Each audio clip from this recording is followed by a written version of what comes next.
នៅក្នុងភូមិនេះមិនថានរណាក៏ដោយឲ្យតែបានឆ្លងកាត់ភូមិនេះគឺមិនអាចចេញទៅវិញបានទេមនុស្សប្រកបសំហាញឲ្យងាប់ទាំងពីរបែបនេ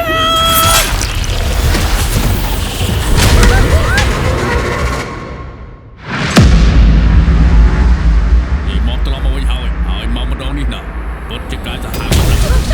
អញ្ចឹងមែនមានតែទេវតាទេទើបជួយពួកយើងបានតែស្អីគេចិត្តសម្លេងពីណាសិចសាច់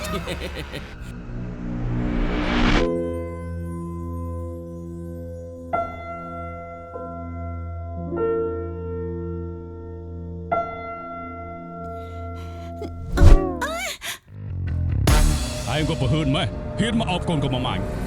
ជំរាបសួរអ៊ំពួកខ្ញុំមកពីទីក្រុងភ្នំពេញហើយភ្នំពេញនេះស្អីគេយ៉ាងណាយ៉ាងណីទៅសម្លាប់វាចោលតម្រងទៅឈប់តើខ្ញុំជាអ្នកវាយ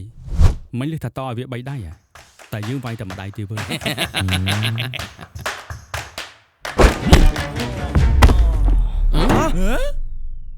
អីចំអាពួកម៉ាអញវាយឈ្នះអីលូចម្ល៉េះ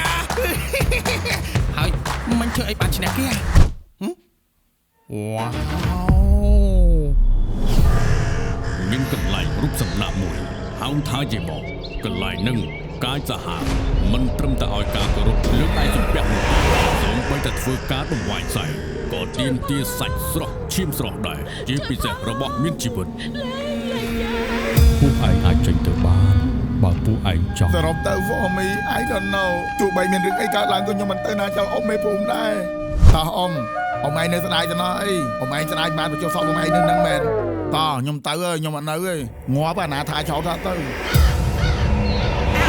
ចាំបើអូននិយាយលឺ rapper ចឹងមកទៅធ្វើ rapper ហ្មងមកធ្វើឲ្យជាអ្នកដឹកនាំរឿងណាសុំទោសបងអាងៃសុំទោសអ